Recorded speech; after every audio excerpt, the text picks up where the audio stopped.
From the Library of Congress in Washington, D.C.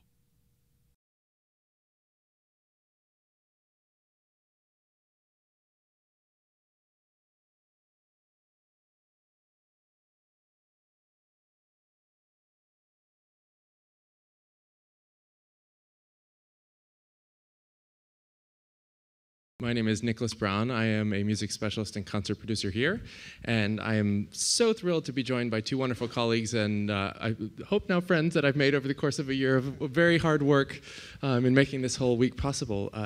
To my immediate right is Stephen Newbould, who is Artistic Director of Birmingham Contemporary Music Group, and Jackie Newbould, who is Executive Producer of Birmingham Contemporary Music Group. And yes, they are married if you're curious about the name match. Just a bit of an overview of Birmingham's role in this week's project. It kind of focuses around Oliver Knussen, of course, the Oliver Knussen residency. And Ollie holds a title with Birmingham Contemporary Music Group of Artists in Association. So he's been a longtime collaborator of BCMG's. And why, you might ask? And that is because BCMG is one of the top international contemporary music groups, and definitely right at the top in the United Kingdom. So Ollie being a top British composer with one of the top British contemporary music ensembles is a perfect fit for the library series here, and it is such a treat for us to be able to have them and the wonderful musicians. So we worked with Ollie over the course of a long time to curate all of this week's events. And that was a creative process involving Ollie, our team in the concert office, some of our colleagues in other parts of the music division, such as Kate Rivers, who is wonderful and sitting right there. And we all have worked collaboratively with Ollie's team, and then also with Stephen and Jackie, and then also with the President's Own United States Marine Band, who will be performing on Saturday.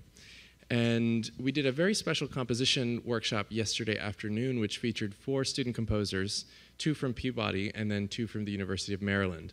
And we had an absolutely enriching time with everyone in the room. And Ollie was able to give some feedback to the composers about the music and about some of the technical things related to composing for musicians. And then the musicians, who included Kevin Price, bass clarinetist, Malcolm Wilson, pianist, Lawrence Jackson, our violinist, who is also concertmaster of the City of Birmingham Symphony, and then Ulrich Heinen, our cellist, who is the former principal cellist of the City of Birmingham Symphony.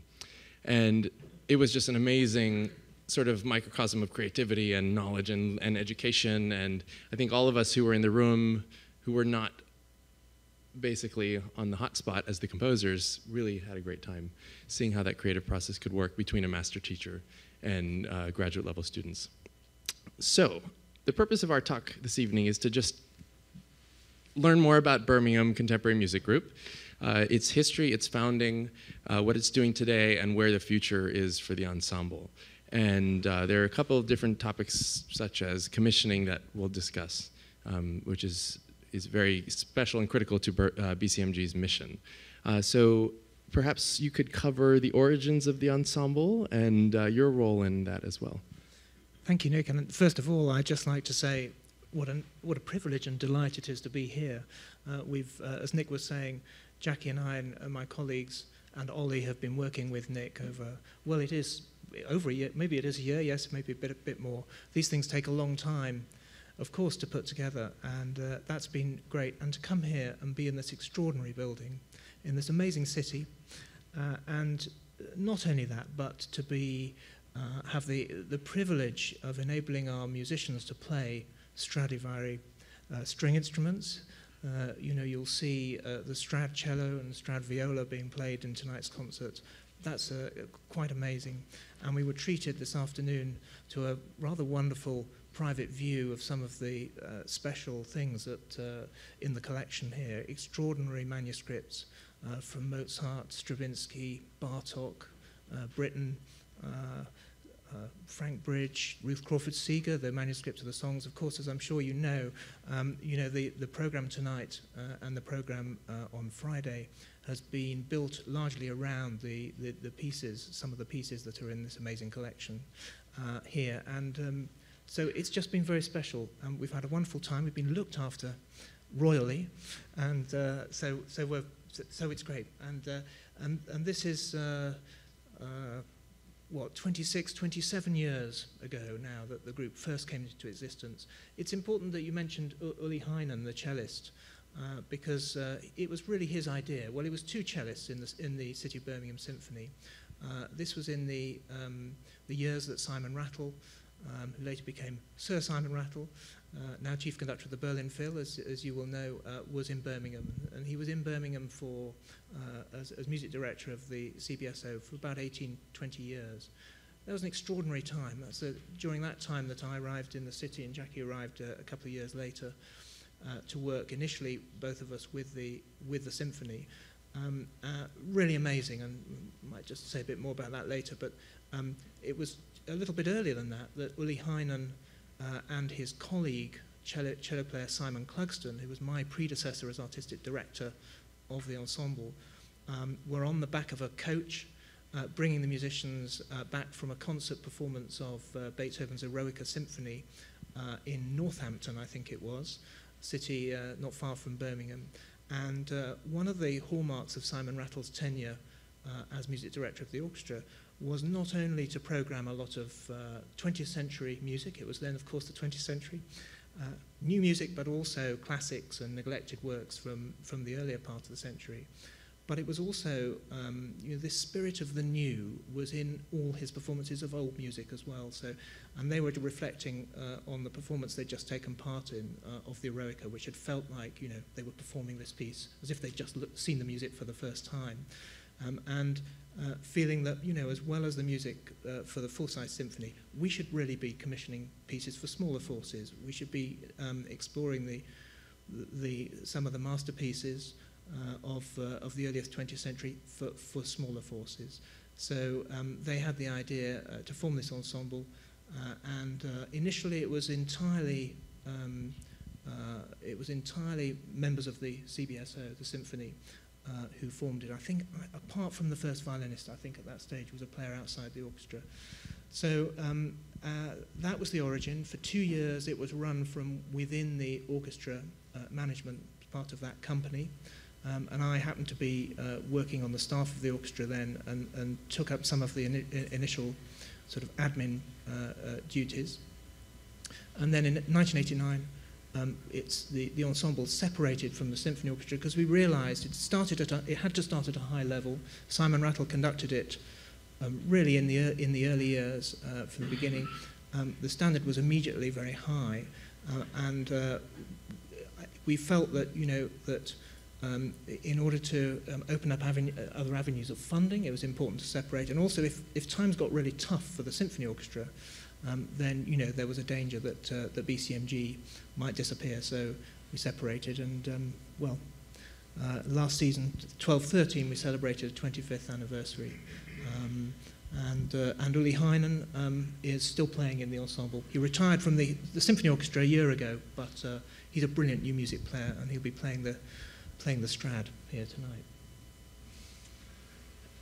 Jackie, could you tell us a bit about how BCMG fits into the cultural life of Birmingham? Because it's obviously so prominently displayed next to the orchestra. Yes, it's Birmingham is a very vibrant city culturally, and I think, as Stephen said, when it was formed, it was at a time when there was lots of experimentation and a flourish of the arts in the city. When I first arrived in 1987, I felt the city was quite deprived in a way. There were lots of big cultural institutions, like actually that was pre-Birmingham Royal Ballet. So it was there was a theatre, the Birmingham Repertory Theatre, there was CBSO, and Simon Rattle really campaigned for the building of a new concert hall. In fact, I think Sir Adrian Boult had been campaigning for a new concert hall for many decades before that. But Simon actually won, and the City Council started to renovate that part of the city where the Symphony Hall is.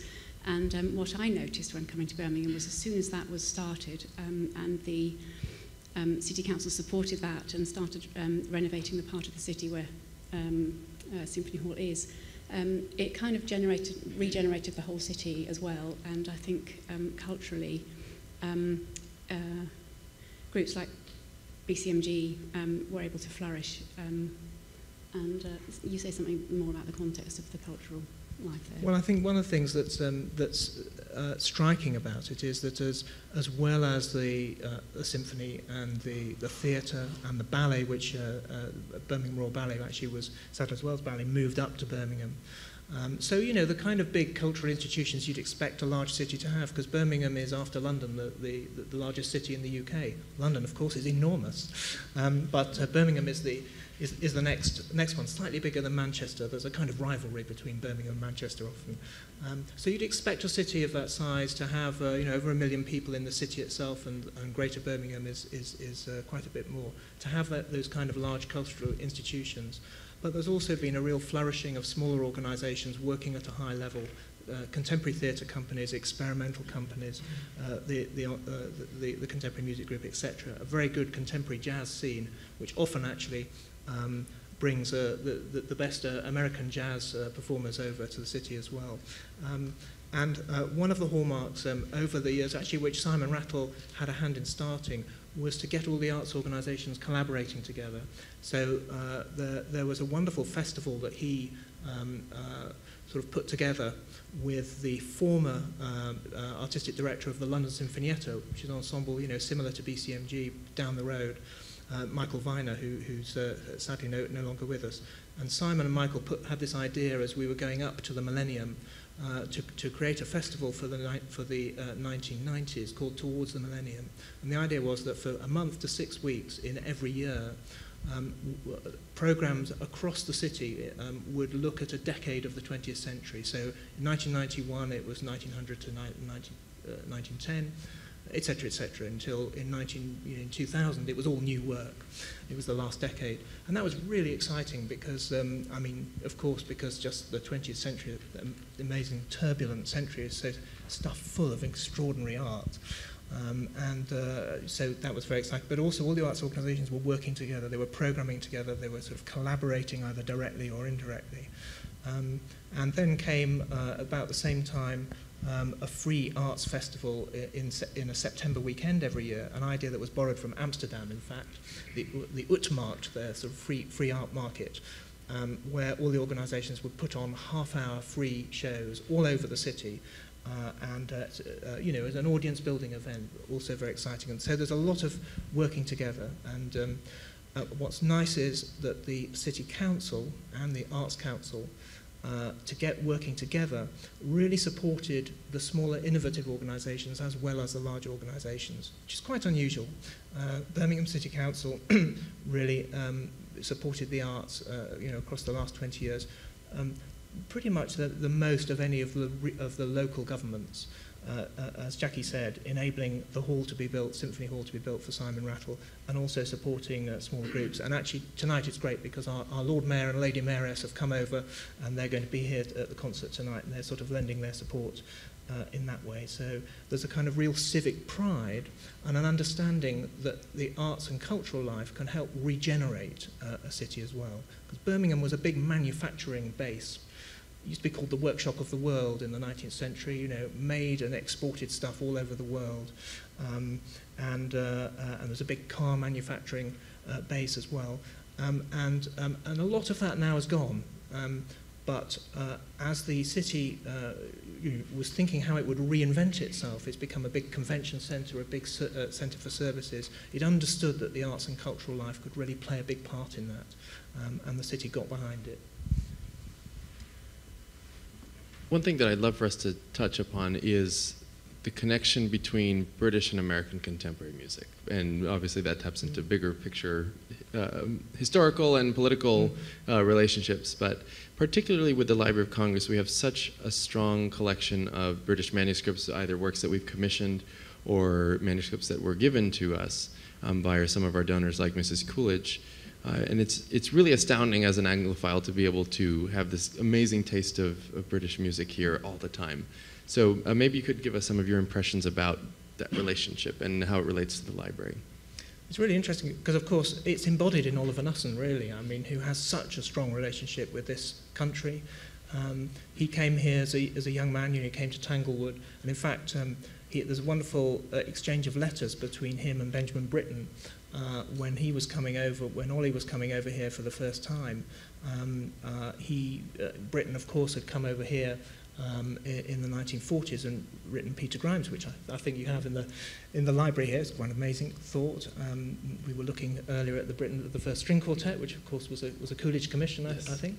And there's a really touching exchange of letters between a very young Oliver Knussen and the senior figure of British music, Benjamin Britten, just in the last years of his life, where Ollie asks Britten for advice on coming over to America, who the people he should go and see, what should he make sure, what should he take from this experience. And Britten advises him, and also, by the way, commissions his first piece gives him a first commission for the Aldeburgh Festival.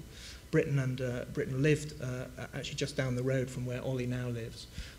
But that's a sort of digression, because, of course, Ollie has had this long interest with America, works here a lot, conducts a lot. Actually, he probably conducts here more than, I would say, probably more than even in the UK, There are relatively few places, and he always loves coming to the States. And as you know, many of his most important friendships are with and have been with American composers. Some of whom are no longer with us. Elliott Carter was an extraordinary friendship that spanned many decades, and we were privileged enough to be able to premiere Elliott Carter, 3 or 4 Elliott Carter pieces in his final years, and indeed, we'll hear his very final piece, Epigrams, on Friday night when our chamber players play that. And we were able to give the world premiere of that piece in Aldeburgh. So. There's this fascination, and Ollie seems to have known just about every composer of note in this country, and in fact has often programmed concerts with us that across a really wide spectrum of American music. So it might be Carter, it might be Cage, it might be Ruth Crawford, Carl Ruggles, Ives. This extraordinary span. So that Ollie connection is, I think, been very important. It's been important to introduce actually British composers to America, and it's been important to introduce American composers to Britain, because another of Ollie's great traits is, of course, support for his younger colleagues. We found out about Sean Shepherd because Ollie introduced him, and we gave a UK premiere of Sean Shepherd, and that's happened on many occasions, I think. Excellent. One of the things you mentioned was the Aldeburgh Festival, which, of course, Benjamin Britten founded with Peter Pearce and then one other colleague. And Ollie actually held the position of artistic director of the festival. And that Elliott Carter piece, Epigrams, which is actually going to be the DC premiere on Friday with Hugh Watkins and Alex Wood and Uli as well, kind of brings all of this together. And what's special about how this connects to our collections here is that you can go into any of our major collections from the 20th century and go find all these letters to these composers. And if we don't have the letters, we have the books that were published of his letters to, like Elliott Carter, for example. There was a centennial book published by the Soccer Foundation, which has some of Elliott Carter's manuscripts. And there's actually an excerpt of one of those bits in your program booklet, so have a look out for that. Maybe one thing that we could talk about is the way that Birmingham fits into the UK's cultural export, which could be a dicey topic. But I think from our perspective over here, London, everything in London, and that's the UK, as one of the flagship cities. And of course, Edinburgh Festival and things like that. But as we've heard, Birmingham is a major city with a huge population, but why don't we hear more about these other cities that are doing as amazing, if not more amazing work than ensembles that are based in London? I'll just say something small. I think in England we battle against that too. We always feel, I think everybody outside the region of London will say that our country is very London-centric culturally. We have to fight for our funding, more funding to go to the regions. I think we'd agree that we have to fight harder for that than the organisations that live in London. It's just a fact that London is so big and powerful, and everyone else has to fight hard to get a look in. But we're here. But we're here. We're so happy to have you here. Yes, and that's great. And I mean, BCMG. We've toured in most countries in Europe. We've been at Carnegie Hall. We've had a British Council tour to India a decade ago, which was an absolutely fascinating experience, working with a Scottish composer, Judith Weir, and an Indian storyteller and tabla player. And the Symphony tours a lot under their new music director, Andreas Nelsons, and of course did with Rattle. The Birmingham Royal Ballet has been to New York and to Japan, and etc. So there are organisations culturally touring, but of course you're right. London is, and I mean, you know, we don't want to talk London down. It's an amazing city. It's a wonderful place. The culture there is extraordinarily rich. But it's quite interesting. It's a current topic because a report was recently published in the UK, which was called Rebalancing Our Cultural Capital, which just looked at that vortex of the capital city and just the amount of funds that went there and elsewhere in the country. It's quite interesting that of private support for the arts, which of course is such a well-developed method of support in this country. It's less developed in the UK, although it's been growing. Of private support, 90% of private support for the arts goes to events in London, and that's quite a staggering figure, 90%, because of course there's quite a lot of the country, as many of you will know, well, you all know, of course, there's quite a lot of the country that isn't London, and I think compared to certainly to other European cities, the proportionate, if you like, wealth of the capital in the UK is really right over on a scale there, whereas in most of the other European cities, there's the other large cities, it's less pronounced. There's some difference. So there is an issue there at the moment, and it's a political issue as public investment is in these years of austerity is coming down a little. One doesn't want to get into unseemly squabbles about where the cake should be cut, but there is an issue. It's being discussed, But it's a difficult one because, of course, as I said, London is a great city. We go there and play a lot. We go to the proms, we go to the Wigmore Hall, play chamber music there, which is wonderful. So we need it. But we hope that we fly the flag on our travels. And I think there is, as I say, I think what I pick up is that there's an understanding that when people do hear about Birmingham, whether it's through the Symphony or BCMG, or our colleagues, that there's a sort of distinctiveness, that there's a vibrancy about the cultural life there, which actually sometimes it's helpful that it's out of London, because we don't feel that we have to do what, I don't know, I can't quite put it into words. There's a certain freedom about not being in that centre. And actually coming back to the musical connections, it's quite interesting, talking about the English and American music, because I think also there have been times when there's been a sort of freedom about the way American music has developed, in a way, across the pond, as it were, from European mainstreams, and there's been an independence and a really exciting vibrancy there. And certain English composers, when they've perhaps wanted to distance themselves a little bit from a kind of middle European mainstream, have really identified with American composers, and the English experimental composers, people we play a lot, like may not have heard of this figure Howard Skempton, who is this master, in my opinion, of sort of experimental music. Really looked across. You had a great friendship with Morton Feldman, with Cage, etc. And then there are other composers who came to live here, like Thea Musgrave, the Scottish composer now, 85, and Nicholas Moore, who really wanted to get away from the kind of serial orthodoxy that was in England for some time. And there's some great pieces in that style, but and came to America where they felt more able to do that. Colin Matthews, a composer we play a lot, got really interested at what Steve Reich was doing in the early sort of minimalist times, and again came over as a colleague of his, Simon Bainbridge, another English composer we play. They came over to find out what was going here, and that sort of influenced their music. So I think that that's been an interesting thing. Thank you for those thoughts. As we kind of mentioned, the performing in London that you do. I know there's a very special project that you have coming up involving, I think, over 1,000 voices of sort, and it's going to make an appearance at several different venues, so I would love for you to share some details about that. It's called Crowd Out, and it's by one of our favourite composers, David Lang, based in New York. I remember the moment that Stephen commissioned him. We were making our debut at Carnegie Hall in 2008. We commissioned David a couple of times before then, knew him well and really respect his work. And whilst we were in New York, we had a meeting with David, and we were in his apartment, and Stephen said, I really want to commission you again, David, because we think you're great. And David said, well, of course, I'd love to. I'll write an ensemble piece, perhaps. But actually what I really want to do is write this piece for 1,000 people shouting in the street. And Stephen, I'll have to let you tell the story, because it's a very special story about how he had this idea for a while. Well, I think he said that I think he'd been commissioned by a German orchestra, a major German orchestra.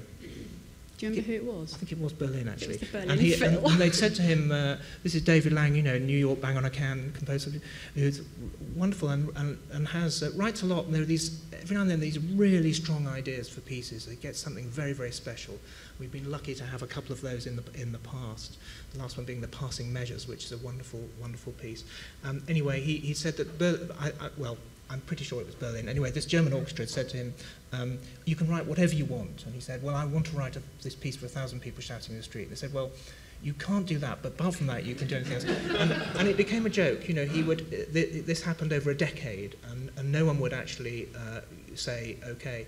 And so I found myself just, because, you know, that for me, the most exciting thing, I'm not a composer. I'm not a professional performer. And I love being around composers. I love being around artists.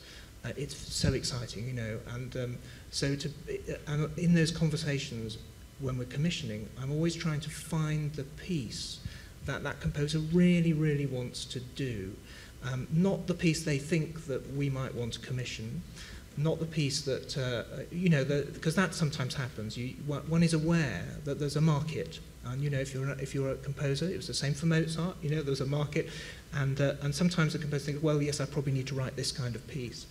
But usually, somewhere in the background, there's something that isn't a regular commission or hasn't been commissioned you know, that there's something special. So the conversation is always about trying to find what that piece that is really burning in the composer to write, and see if, however impractical, you know, if we can make it happen. And with David, it just seemed, I did actually say, you know, is this a joke, or do you really want to write this piece?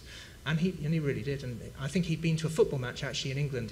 His friend Mark Anthony Turnage, you know, one of our leading composers, had taken him to see the Arsenal in Highbury in London, and he experienced that thing of 100,000 people chanting and singing, not always together, often quite rude words, you know, but he'd been swept away by that thing of being in the crowd and being part of this kind of performance where there was a certain amount of ritual about it.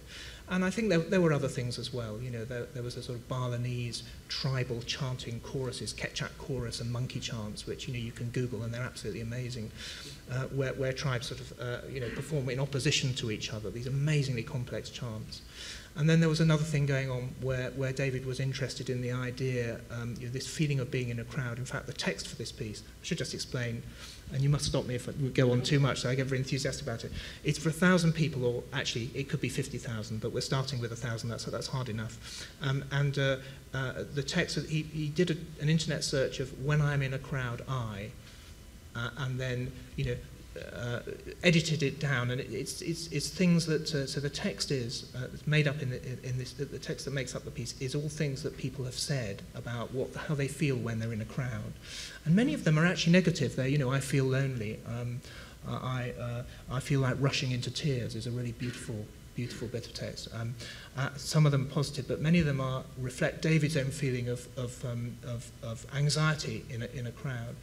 And he was thinking also about this, you know, in this connected world when we're all, you know, doing our Facebook or whatever, that there's often this illusion of connectivity, but actually there's an isolation as well. So there are various things going on, but he's written this piece, and I just felt I had to, found myself saying, we'll do it. And then it was only when I got home I sort of thought, I've just commissioned a piece with no instruments in, and I'm an artistic director of an ensemble formed by players, so we will have some of our players shouting. And, you know, where do we find these 1,000 people? And it's become a snowball, and we've got co-commissioning friends in London, the Spitalfields Festival, In Berlin, the Berlin Philharmonic, actually, as it turns out, Simon Halsey, who's this wonderful choral director, is choral director of the City of Birmingham Symphony Chorus, the London Symphony Chorus, Berlin Radio Choir, works with Simon Rattle a lot, that's a long-standing connection, etc., etc. I mean, he's really amazing. And we got him on board to be the overall sort of music director for it. It has 21 conductors altogether. And so that's a lot of conductors' egos in one place. So the Berlin connection came through Simon. So in the end, this piece has come home to Berlin as part of their youth Berlin Philharmonic youth vocal program, which is part of their reaching out program. So it's going to happen there as well. And it's 12. When the score arrived, it's 12 pieces of paper with some instructions and some text. There's a little bit of singing, but it's mostly chanting, whispering, and it's going to be amazing. So amazing. That's that. That's in June. So he just tried. I'm executive producer, so he has the wacky ideas, and it's my job to try and bring them off. Thanks. So which are the dates in which cities? The dates are. I think it's the 8th of June in Birmingham in an amazing place called Millennium Point, which is this big. It has an IMAX cinema and has this enormous atrium, and lots of it has a college there and lots of various creative things happen, but there's a great big space. It's like a kind of indoor-outdoor space, because in England the weather's not so reliable, even in June, so it's an indoor. It's happening there. Then the following weekend, 14th and 15th of June, is in Berlin, in an outdoor space in Berlin as part of a festival there. And then the following weekend, 21st, 22nd of June, is in London at the Spitalfields Festival. And I think there are plans for it to happen in New York with the Lincoln Center maybe in the following spring 15. I'd much rather hear it in England or in Berlin, though, so I might pop over there. So well, I'll encourage all of you to go participate. Maybe you should bring it to Washington. Oh, there's an idea. Take over Congress with shouting Good idea. people. Interesting. I think it's going to be. Fired. The idea I should say is for this piece, it is this is nothing about tonight, but it is exciting. It's a piece for anybody to take part in. So musical or not, and so there will be people who happen to sing in choirs and things, but also there'll be people who have, our sound investors, commissioners who are taking. Anyone can take part. So we've got lots of choir groups, but also we'll probably be doing it, and it'll be great. Is there any plan for a live stream online anywhere? We're thinking about that at the moment. I don't know if that'll happen. It's a bit complicated. But we'll see. I think we'll turn over to some questions. And if you have a question, if you could just raise your hand and wait for a microphone to come to you, because we are recording your voice for eternity here. So approach wisely. You don't want to take the first question. Oh, you usually have a good one. That's right. Thank you. The David Lang piece sounds very interesting. When Sir Simon Rattle first went over to Berlin, he somewhat turned things around in Berlin by working with dancers and working with young people and having the September a festival. I was wondering if you could talk a little more about your work. You mentioned Judith Weir's work with a Indian storyteller that was done in India. Could you talk a little more about your extra musical creativity over the past 20 or 27 years? Thank you for that question. Yes, certainly can. And there's a big now tradition of arts organisations in the UK working with learning and participation, and that's something that's a really big part of our work. It's sort of integrated. So we have a quite extensive, if this is the kind of work you're referring to, we have a quite extensive learning and participation programme where we work with young people from early years right the way through to graduate and postgraduate students, and then people once they're out of full-time education creatively. So this is working with composers, working with our performers, but actually, getting people composing, getting youngsters composing. So, and we have pathways through these. We've developed them over the years, so that on a weekend, children aged 8 to 11 can come and be part of our music maze sessions where they compose, they collectively compose pieces. Work, and the composers that we're working with, take part in these and help to run them, and our players, 2 of our players are there, and they come and they do that maybe 8 times a year, and then when they get a little bit older, they then move across to our Zigzag Ensemble, which is a kind of improvising band. So any instrument can take part. It doesn't have to be a classical instrument. And again, it's run by a sort of composer and educator. And they'll devise pieces, you know. These may be in some way linked to repertoire that we're doing. And sometimes sometimes they will, sometimes they won't. And then they do that for a couple of years, and then they can graduate onto something we have called Feel the Buzz, all these names, which is about feeling the buzz of composing, where young people, school age, but who, because if you're a performer in school, it's fine. There are ensembles, there are bands, there are things you can do. But if you're finding out that you quite like writing music, it's much harder. It's not so obvious where you go. So we have these programs where, again, we will work with small groups, maybe 20 young people, aged say 12 to 18, intensively over a weekend with an established composer and again maybe 4 or 5 of our players, where they're actually writing for our players to play. You know, so that extends what they're able to do. And then we work with students at the university, like the session we were doing here, which was great. Students in Birmingham University, the Conservatoire, we premiere about 30 student composer pieces a year. And actually on our programme overall, about 100 new pieces of music by young people a year are premiered on these programmes. And then, as you say, Birmingham is an incredibly diverse city. You know, this is a very diverse city as well. When we were doing a project that was linked to the Cultural Olympiad, we researched, actually, we found that there was something like 110 countries represented in the Olympics actually were in the population of the city. So we have had some cross-cultural projects like the Judith Weir. In fact, currently, there's a really interesting composer called Param Veer, who was born in Delhi and moved actually to study with Ollie Knussen in the UK in the 1980s, and then studied with Sir Peter Maxwell Davies.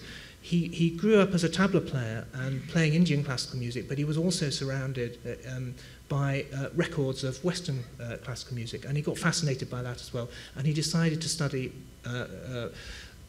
Western contemporary composition. And so for sort of 20 years or so, that's what he's done. And the music is fascinating and always tinged with an interest in world mythology and world religion, religious iconography, which often finds its way into the pieces. But for the first time, again through one of these conversations, it turned out that actually he really wanted to try and marry, or rather not marry, but bring something new from his dual heritage. And so we're doing this new piece, which is effectively a concerto for sarod, solo sarod, which is an instrument a bit like a small version of a sitar, and a Western ensemble. And I think there are some so-called crossover projects that aren't always particularly successful, but with Param Veer, I think it'll produce something of integrity, and we've been workshopping some sketches for that before coming over here a month or so ago with a wonderful young UK-based sarod player who's from a kind of Indian dynasty of sarod players, and we'll premiere that and tour it in October. So we're always looking for these interesting projects that go across boundaries, where they have integrity, that's the thing. Yeah. Thank you. Question up here. Hello, I'm Cathy Colpin from the British Council here. Hello. And I was doing some homework on BCMG yesterday, as Nick knows, and I was fascinated by the sound investment programme. And I thought it was just such a great concept, and I wondered if it was unique to Birmingham, if it was perhaps more widely spread, if it was an original idea, where it came from. Yeah, sure. I think it was another idea that came from the back of a coach. It did. It was an enthusiasm that Stephen's predecessor, Simon Clugston, who was also a cellist in the orchestra, who founded the group with Ulrich, when he first set up BCMG, was there a commission in the very first concert? Don't know. Not the first, no. The second concert had a commission in it, and that process was new to him, and he found the whole thing fascinating and exciting and thrilling, and seeing that through from the choosing of the composer, the agreeing of the fee, the instrumentation, the bringing it to the audience as the first rehearsals. He found that process so fascinating, and a couple of times more, and thought, if I find this process so rewarding, I want to share it with the rest of the audience. So it was born out of an enthusiasm and wanting to share it with the audience, not really as a fundraising scheme, which it is, and a very successful one. It was really to do with audience development, I suppose, if you like. So that was 1991. and it's been going ever since. And I think there are a couple of ensembles that have imitated it in the UK, but not many. It's quite time-consuming in terms of servicing all the sound investors, if you like, because what we like to do is give them, after the piece is premiered, news of the piece's progress and who else takes it up and whether it's recorded and our future performances and other ensembles. So, and that personal involvement with the sound investors and us, the management team and the players, is very important. But of course it takes a long time. So we decided to invest in it. And I think that's one of the reasons why a lot of other organisations perhaps haven't invested in it so much, because it's quite costly. But it's for us, it's made the difference to our audiences completely, and actually it's been copied around the world in a number of places, including Bang on a Can, actually. Yeah, it's interesting because David Lang was one of the first sound investment composers, and then he went back, and this is a country where you'd imagine a thing like that would happen, and the People's Commissioning Fund came out of that idea. So it was quite nice to help sort of have a very small hand in spawning that. But we've now got about 350 sound investors. These are often people who wouldn't describe themselves as wealthy. They're giving relatively small amounts, £150, is the minimum investment in a piece. But they give again and again and again. They get hooked in. So we now have, and altogether we've raised about £300,000 from sound investment since we launched it. It took a long time to get going, and then it took off. So we now, when we have a new commission, we have maybe anywhere between 30 and 60 people who are sound investors. It's very democratic. Everyone gives rather the same amount. We don't have a hierarchy of gold, silver, bronze, etc. It's a family. No one knows what each other's given. Everyone gets their name in the score. They get invited to every rehearsal, including the first rehearsal. Sometimes those rehearsals are fraught. When you're putting, we welcome them into the whole process. They get the news that as soon as we hear a title or the instrumentation changes, we pass that on. And they've become friends of the ensemble. They've become friends of the composers. They follow the composers around. The composer will say that their sound investors turned up at their next piece, and it's been a wonderful. So actually, it has been an important fundraising thing. We shouldn't minimise that. It doesn't require, as Jackie was saying, that personal investment. We had to think about how we developed it alongside our other fundraising, but it's a really important way of anchoring new pieces in the audience, so that every time we premiere a piece, there's the 50 sound investors there with their families, and so it's great. And I remember Osvaldo Golichov, who we commissioned through the scheme, coming over, enjoying this so much that as he left to get his plane back to LA, I think where he was, then he stuffed his English money in my hand and said, "I want to be a sound investor," and I think composers find that it's fine working on a piece with a commission from a foundation, or that's great, but actually when they know there's 40 or 50 people who are supporting it, then it's something special. And actually a number of composers have then gone on to become sound investors themselves, which is quite interesting. So we love it. It's a great scheme, and actually several people have copied it, but perhaps not in quite the same way, and it's still very potent for us. That's fantastic. So if anyone wants to take that up here, feel free to let us know. But it's really interesting to note with David that the artistic collaboration between the UK and the US is not limited to a composer or a piece. Business is a huge part of the music industry, and without the business side of things, we can't do anything at all. So innovative ways of approaching things like commissioning, which might be too costly in a time of economic crisis or whatever the factors are, it's a really fantastic thing. And one other note between Library and Birmingham Connections is that Gregory Porter, who performed here last month, performed at Birmingham Town Hall, I think it was, just a few weeks ago, and his new album has reached the top of the UK charts. And so it's fun to see that our artists are all going back and forth here. One of the strangest coincidences, just before we got on a plane to come over here, we were rehearsing the Ruth Crawford Seeger songs in the CBSO Centre, our home, in Birmingham. So Wally was there, Lucy Schaefer, and the players, rehearsing on the morning, and I just, how sometimes you don't notice things on your own doorstep. And we live in this building, and we have all these leaflets of the things that happen in the hall that we live in and we give our concerts in. And we don't always notice what's coming up. And I just saw a leaflet. I just came out of the hall while they were rehearsing, saw a leaflet that I hadn't seen before. And I took it out and actually took it into the ensemble to Ollie, and Peggy Seeger was playing that night in the CBSO Centre on tour, daughter of Ruth Crawford Seeger. And we just hadn't noticed this, and it turned out Ollie, in the end, I think it was when we were literally going to get on the plane, so we couldn't actually hook up, but Ollie had met Peggy Seeger 10 years ago. And what an amazing coincidence, we were playing her mother's music in that hall, and there she was, and so there's that exchange again. Definitely. And I think for the library as an institution, we credit our institutional memory of connecting with the UK to Mrs. Coolidge, because without her, aside from the hall not being there, we would have never had Britain's first string quartet. We would have never had some wonderful Frank Bridge works. And then with the Kusevitsky side of the library, Peter Grimes, you don't get much more significant in terms of 20th century opera there.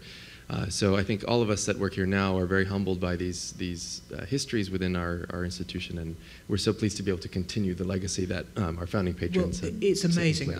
Nick gave us a little booklet about Elizabeth Sprague Coolidge and the list of commissioners, and it's just amazing, and it shows you what someone with real passion and some means, what a difference they can make, what a difference one can make.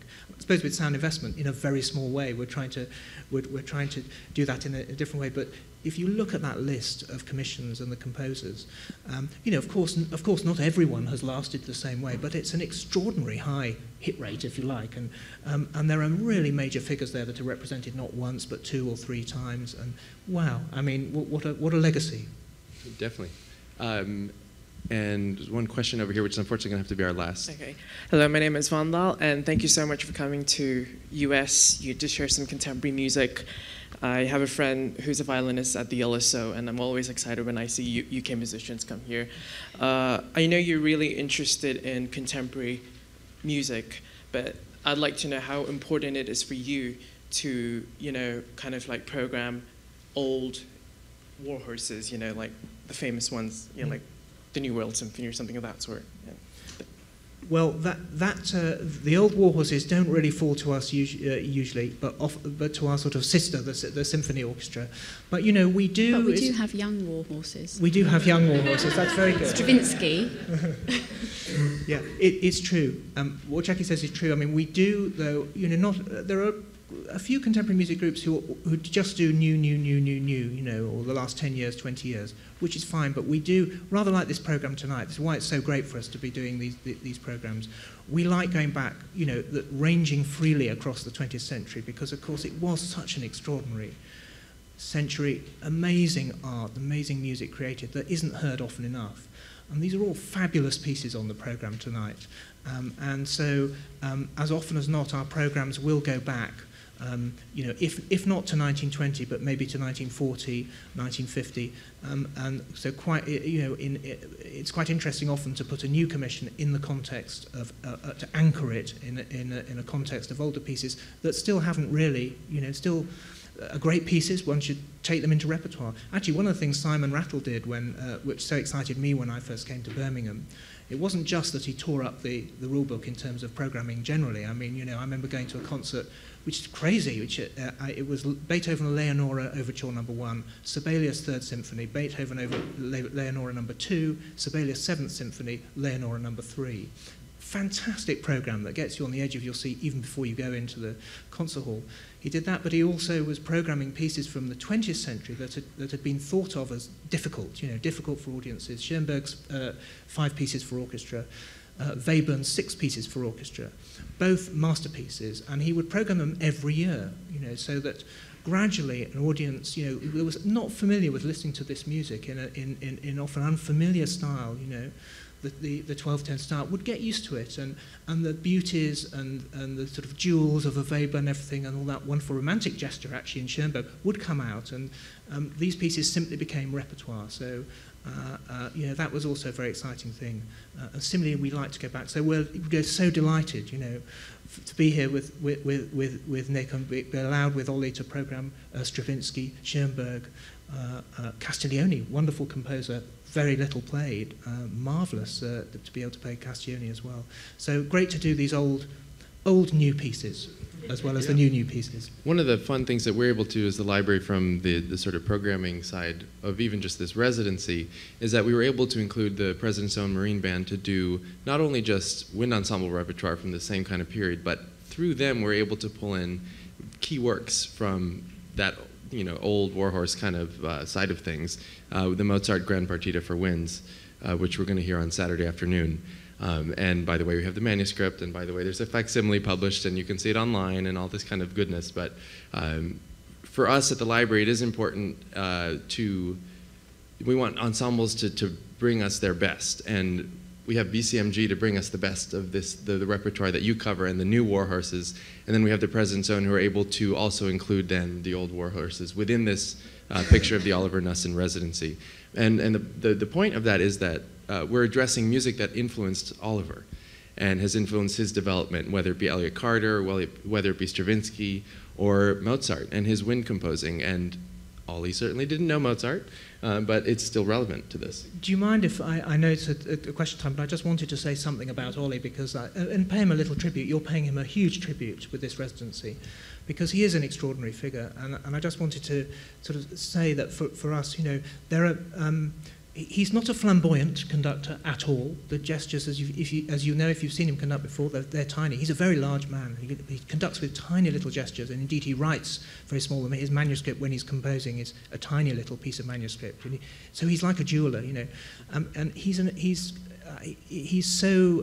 such a generous person in the time that he puts into the music. He supports other composers always above himself, always have to twist his arm to put his own music in the program. It's wonderful to have Ophelia Dances here, great piece, and actually, you can see the scores and the sketches that the library have before you go into the hall.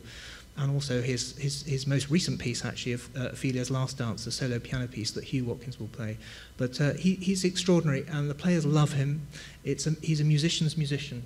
He grew up in a family of musicians. His father played the double bass in London Symphony Orchestra, and so Ollie's first symphony was played when he was 15. In fact, he conducted it at London Symphony Orchestra. But he's not. There's nothing that he loves better than being in the rehearsal room or in the recording studio, putting music together, and he's just got the best pair of ears of anyone in the business, and it's such a huge privilege to be able to, for our players to be able to work with him, and I have to thank Nick and his colleagues here for giving us the opportunity with Ollie to come and showcase that relationship. Unfortunately, we are out of time for our little talk here this evening, but I just want to share with you from my own personal opinion.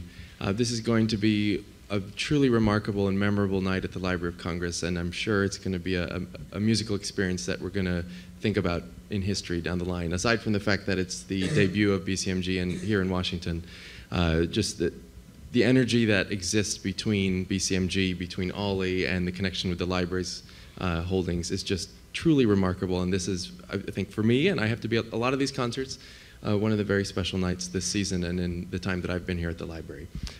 One institution that I would love to thank before we wrap up is the British Council, and we're so pleased to have Kathy Culpin here this evening. The British Council, of course, they work closely with the British Embassy and are part of the embassy in a sense, and they're responsible for sharing British culture with the United States and with the international community.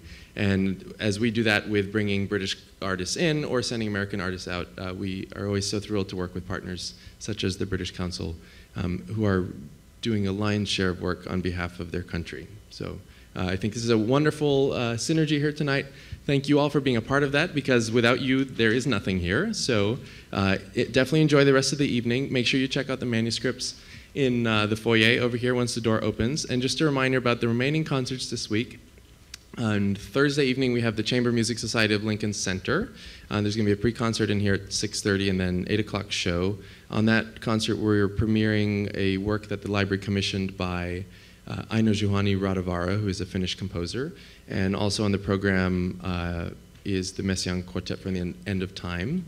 And Jörg Widmann, who is a very important composer from Germany, will be playing a solo clarinet work of his own, so that will be fun. And then Friday, of course, is the next Birmingham Contemporary Music Group concert. And on that program, we have a bunch of special things. Aside from the Carter premiere, we have a work by Hans Werner Henze, who passed away recently and was a very important figure in Ollie's life, and some other fantastic repertoire. And the Strads will again be used on Friday, so if you're interested in coming to that, do check us out online. And Saturday, the Marine Band will do a program with Colonel Michael J. Colburn conducting, and we're going to have some great tributes to Ollie's mentors, such as Gunther Schuller and Elliot Carter as well. And of course, on Friday we have the Nykrug premiere Yes, as well, thank which you. is just fantastic. They're unveiling a new piece, so we're really looking forward to that. So this is a week where the Library of Congress has commissioned 2 new works, and this is your U.S. Congress, folks. You know, they do fun things sometimes because they hire us. But yes, exactly, we do. And as I have mentioned before, that you are part of our family here, and without you, there is no reason for us to exist. And from day one in 1925, Mrs. Coolidge said, this is going to exist for the people of the United States and the international community for free. So we continue to do that for you, and we appreciate your being a part of this. So thank you so much, and thank you to Jackie and Stephen. Thank you. This has been a presentation of the Library of Congress. Visit us at loc.gov.